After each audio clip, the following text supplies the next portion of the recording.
allô Paris, on a un problème. Et si le plus gros problème du mercato du Paris Saint-Germain n'était justement pas de recruter? Parce qu'à Paris, on est en train d'arriver à une situation complètement lunaire. Luis Enrique pourrait bientôt avoir une armée d'attaquants, mais seulement 3 places sur le terrain à chaque match. Et attention, Barcola et Mbaye pourraient encore partir, mais si les deux restent, le problème pourrait devenir encore plus énorme. Et moi, il y a une question qui me trotte dans la tête, les gars. Est-ce que Luis Campos nous prépare un dernier mouvement que personne ne voit venir? Parce que, entre guillemets, se débarrasser de Ibrahim Mbaye, ok, mais Bradley Barcola, il y a forcément quelque chose de plus gros derrière. Parce qu'avec Campos, quand on pense que le mercato est terminé, c'est souvent là justement qu'il commence à devenir très intéressant. Aujourd'hui, on va donc faire le point sur les 8-9 attaquants du Paris Saint-Germain, les places disponibles, les départs possibles et surtout sur ce que Paris pourrait préparer avant la fermeture de ce mercato, soit le 1er septembre. Et croyez-moi, il y a un joueur dont la situation pourrait complètement changer le visage de cette attaque. Alors oui, je vous le dis clairement, pour moi, le Paris Saint-Germain a un problème de luxe. Commençons par poser le décor, les amis. Aujourd'hui, Luis Enrique dispose d'une attaque qui est franchement indécente. Ousmane Dembélé, Visca Kvaratskhelia, Bradley Barcola, Ferran Torres, Magnès Akliouche, Mika Götze, Ibrahim Mbaye, Quentin Djantou, etc. On peut même y ajouter des Mayoulou, mais pour éviter un problème plus profond, Luis Enrique le choisit plutôt en tant que milieu de terrain. Donc le problème, Luis Enrique ne peut aligner que 3 joueurs offensifs dans son 4-3-3. Ça, tout le monde le sait. On va clairement pas changer de système pour cette nouvelle saison, ça c'est sûr. Donc mathématiquement, tu vas avoir des joueurs de très haut niveau qui vont regarder les matchs sur le banc. Et là forcément ça pose une question. Est-ce qu'un joueur comme Barcola, qui veut jouer davantage, va accepter de devenir un joueur de rotation s'il venait à rester? Parce que là, vu le contexte, effectivement le gars a demandé entre guillemets à partir,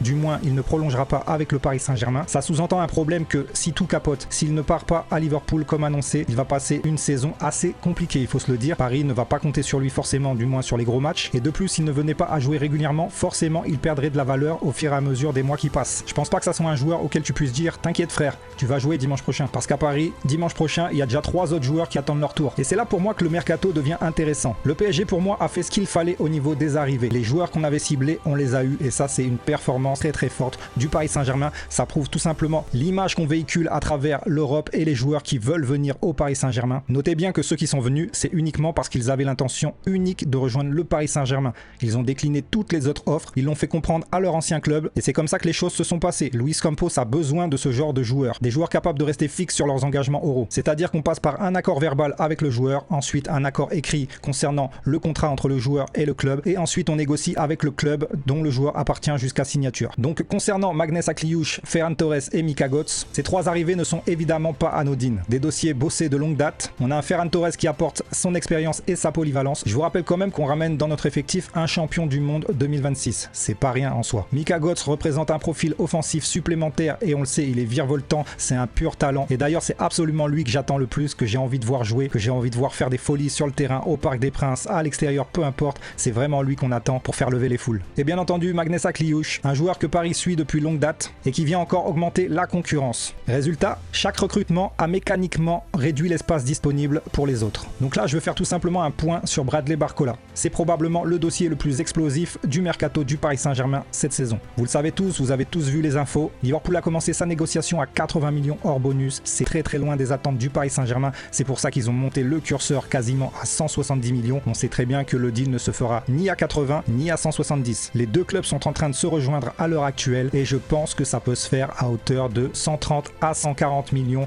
bonus inclus. Un peu comme le Real a fait pour Yann Diomandé, ça va se finir dans ces eaux-là. Si Liverpool veut vraiment Bradley Barcola, les deux clubs vont se rejoindre dans ces hauteurs, tout simplement. 80, jamais de la vie il part, même 120, pas moins de 120 en tout cas. Et c'est bien pour ça que Liverpool est en train d'avoir des liquidités, notamment Curtis Jones qui est parti du côté de l'Inter de Milan. Donc ça rapporte 35-40 millions il me semble. Voilà, ils sont en train de dégoter par-ci par-là les millions manquants. Mais pour moi, je vous le dis une fois de plus, même si ma miniature affiche les 8 attaquants, pour moi, bien entendu qu'il y en a 2 qui vont partir, Bradley Barcola et Ibrahim Mbaye. Je pense pas que ça soit Liverpool pour lui par contre, mais on va en parler tout de suite après. Je pense pas qu'on laisse Bradley Barcola sur le banc, voire même à l'écart du groupe quand il s'agit de matchs officiels, notamment au Trophée des Champions à Lens, où il n'était pas du tout sur la feuille de match. C'est vraiment parce qu'un gros deal est en train de se préparer. On parle tout simplement d'un transfert record au Paris Saint-Germain concernant les ventes de nos joueurs. Et j'ai envie de dire pour tous ceux qui parlent de ouais, c'est pas assez cher, c'est trop cher, etc. Quand tu vois à l'heure actuelle, une dernière rumeur que je viens de voir, un Savinho de Manchester City qui s'apprête à signer du côté de Tottenham pour 88 millions d'euros plus 12 de bonus. Donc on parle d'une affaire à 100 millions pour Savinho, s'il vous plaît. Donc là, quand tu compares tout ça, je suis désolé, le point de référence, Barcola ne peut absolument pas être à 100 millions. C'est bien plus.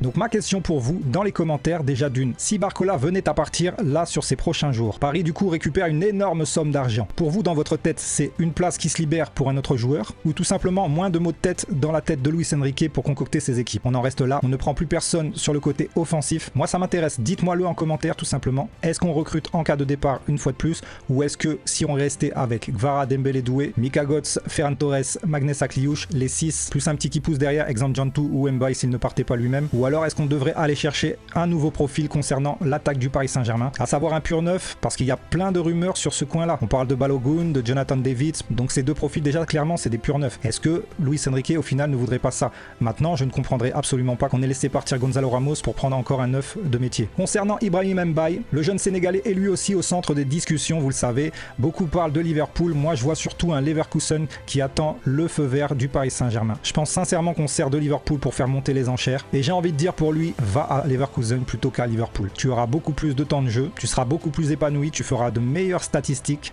et surtout tu auras moins de pression. Je vous rappelle qu'Mbaye c'est côté droit, tu vas arriver à Liverpool en arrivant derrière le départ de Mo Salah. Non, non, non. Évite-toi ça dans ta carrière, je sais que tu es très mal conseillé actuellement, mais va à Leverkusen pour le bien de ta carrière. Moi, ça serait mon conseil pour lui, je sais pas pour vous ce que vous en pensez, mais d'une, je suis tout à fait d'accord pour son départ, parce que là, vu les arrivées qu'il y a eu au Paris Saint-Germain, le temps de jeu, il va le compter clairement. Et de deux, ça rapporterait une certaine somme au Paris Saint-Germain une fois de plus, pour qu'on puisse viser les joueurs qui manquent dans notre effectif, le puzzle qui sera constitué par Campos et Luis Enrique. Maintenant, il y a un cas de figure qu'on va parler dans cette vidéo, c'est admettons que Barcola et Mbaye restent, que les accords ne se font pas entre les clubs, et que du coup, le casse-tête de Luis Enrique prend forme. Moi, admettons, j'aurais une solution dans ce cas-là. C'est tout simplement que je m'en servirais tout simplement pour la Coupe de France à la rigueur. Un Barcola, un Mbaye et un Jantou, admettons, je les mets titulaires dans les premiers matchs de Coupe de France. Facilement. Vous savez quoi? J'ai l'impression que je commence à comprendre ce que Luis Enrique demande à Luis Campos pour concocter cette équipe qui est de très grosse qualité. J'ai l'impression qu'il fait exprès d'instaurer cette énorme concurrence entre les joueurs pour les tenir tout simplement sur le qui-vif, pour qu'ils se sentent impliqués à chaque match, pour qu'ils sentent le souffle de leur coéquipier dans le dos. On connaît déjà sa philosophie. Il veut des joueurs totalement impliqué dans le projet. Voilà pourquoi quand on propose une prolongation et que tu es là à bégayer ou à balayer cette affection du club, parce que quand on propose une prolongation à un joueur, c'est qu'on le sent impliqué, qu'on est très satisfait de son rendement sur le terrain, de ses statistiques, de son engagement tout simplement. Du coup, un Barcola qui décide de ne pas prolonger sur son premier contrat avec le Paris Saint-Germain, eh bien effectivement, oui.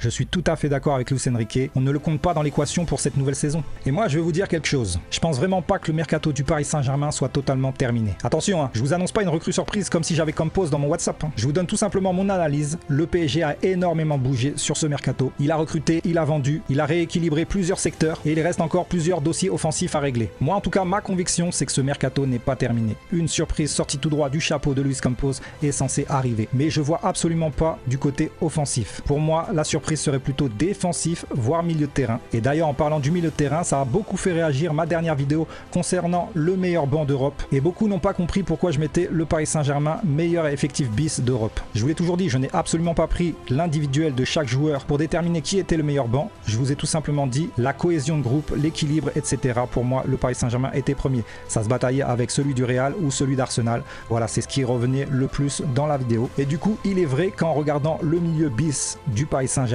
c'est du Dro, du Mayulu et du Beraldo. Donc là, effectivement, c'est assez léger pour partir à la bataille de Ligue des Champions. Voilà pourquoi je pense que le Paris Saint-Germain peut énormément s'améliorer sur ce domaine. Maintenant, va trouver un joueur de milieu de terrain à haut potentiel qui pourrait se greffer dans cet effectif, qui accepterait la rotation, qui ne rechignerait pas à être sur le banc. Eh bien, c'est compliqué tout simplement. Les joueurs ont envie de jouer. C'est pour ça que certains joueurs préconisent un départ plutôt que rester dans un club éternel remplaçant. Et finalement, c'est peut-être ça le vrai problème du PSG. Ce n'est pas de manquer de talent, c'est d'en avoir presque trop. 3 places, je vous ai dit. Et un Luis Enrique qui ne fera aucun cadeau. Maintenant, dites-moi en commentaire, si vous êtes Luis Enrique, demain, vous mettez qui dans votre trio offensif au Paris Saint-Germain? Faites-moi tout simplement la combinaison trio qui vous hype le plus. Mettez votre ailier gauche, votre attaquant et votre ailier droit tout simplement en commentaire. On va bien entendu en débattre. Et surtout, est-ce que vous pensez que Barcola et Mbaye seront encore au Paris Saint-Germain après la fermeture du mercato? Ah oui, j'oubliais, je ne voulais absolument pas revenir sur cette polémique de pelouse, match inversé tout simplement de Rennes Paris Saint-Germain. La LFP, c'est leur job, ils sont payés pour, ils devront trancher. Personnellement, je comprends absolument les deux parties. J'ai envie de dire honte à nous de ne pas avoir la pelouse prête au moment T. On connaissait la date de retour de la Ligue 1. On aurait pu clairement régler ça. Les millions, c'est pas ce qui manque ici. Donc je pense qu'on a choisi de laisser traîner ce problème. Et voilà, c'est pas la première fois non plus. Néanmoins, du coup, bravo à Rennes qui a réussi à renverser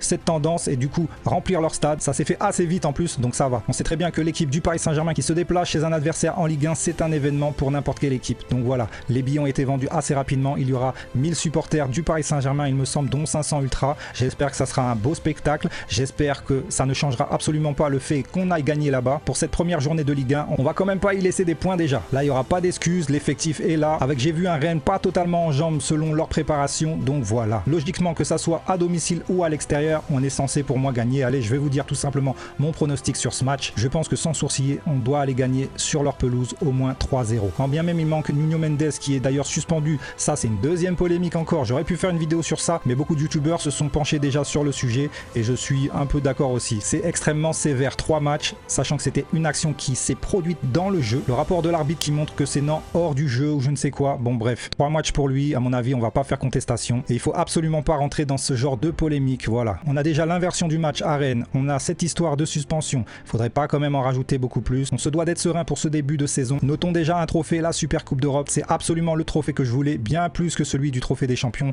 Bravo à Lens une fois de plus. Sur ce, c'était Linux sur App & Foot, je vous souhaite un très bon week-end et on se retrouve très bientôt. Notez notamment la semaine prochaine le tirage au sort de la Ligue des Champions. Est-ce qu'on se ferait pas un live avant pour simuler justement les groupes de Ligue des Champions? Quoi qu'il en soit, je vous en ferai une vidéo, je pense qu'on fera un live de simulation et bien sûr une réaction à ce tirage au sort. D'ici là, il y aura des vidéos mercato et notamment la réaction à ce premier match de Ligue 1 en déplacement à Rennes. Allez Paris, c'était Linux. Ciao ciao ciao.